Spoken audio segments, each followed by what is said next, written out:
freedom from what? There is nothing to take a man's freedom away from him save other men.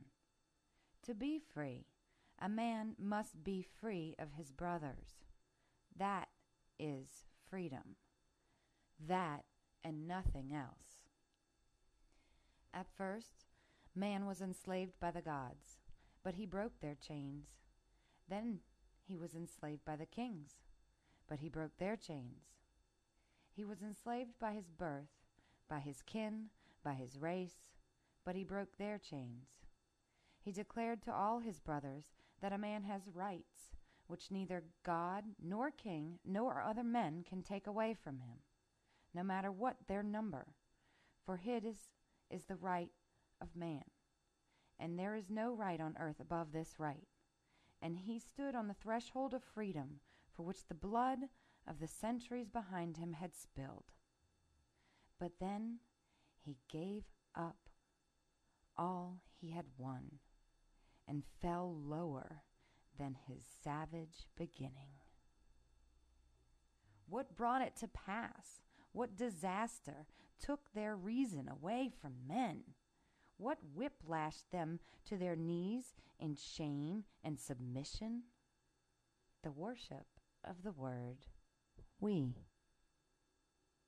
When men accepted that worship, the structure of centuries collapsed about them, the structure whose every beam had come from the thought of some one man, each in his day, down the ages, from the depths of some one spirit, such as spirit existed but for its own sake. Those men who survived, those eager to obey, eager to live for one another, since they had nothing else to vindicate them, those men could neither carry on nor preserve what they had received. Thus did all thought, all science, all wisdom perish on earth. Thus did men with nothing to offer save their great numbers, lose the steel towers, the flying ships, the power wires, all the things that had not created and could never keep. Perhaps later some men had been born with the mind and the courage to recover these things which were lost. Perhaps these men came before the council of scholars. They answered as I had been answered, and for the same reasons. But I still wonder how it was possible in those graceless years of transition long ago that men did not see whither they were going and went on, in blindness and cowardice, to their fate. I wonder, for it is hard for me to conceive, how men who knew the word I could give it up and not know what they had lost. But such has been the story, for I have lived in the city of the damned, and I know what horror men permitted to be brought upon them. Perhaps in those days there were a few among men, a few of clear sight and clean soul, who refused to surrender that word. What agony must have been theirs before that which they saw coming and could not stop! Perhaps they cried out in protest and in warning, but men paid no heed to their warning.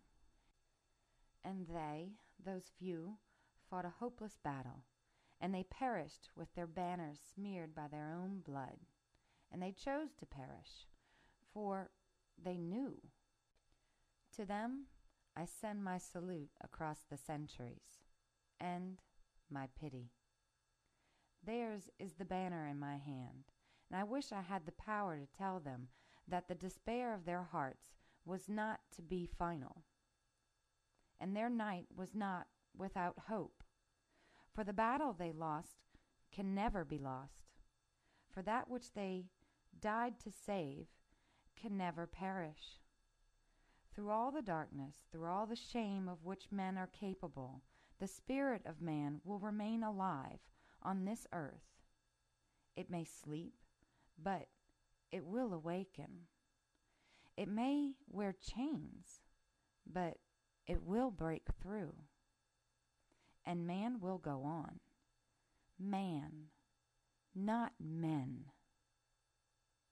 Here on this mountain, I and my sons and my chosen friends shall build our new land and our fort, and it will become as the heart of the earth, lost and hidden at first, but beating louder each day.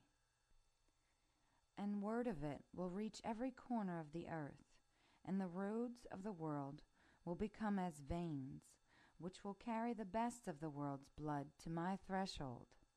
And all my brothers and the councils of my brothers will hear of it, but they will be impotent against me.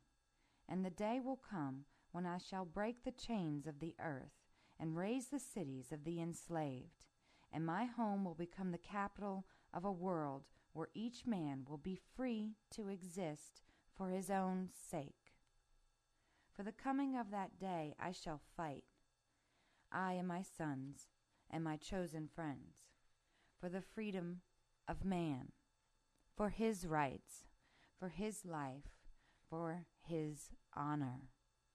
And here, over the portals of my fort, I shall cut in the stone the word which is to be my beacon and my banner, the word which will not die, should we all perish in battle, the word which can never die on this earth, for it is the heart of it, and the meaning and the glory.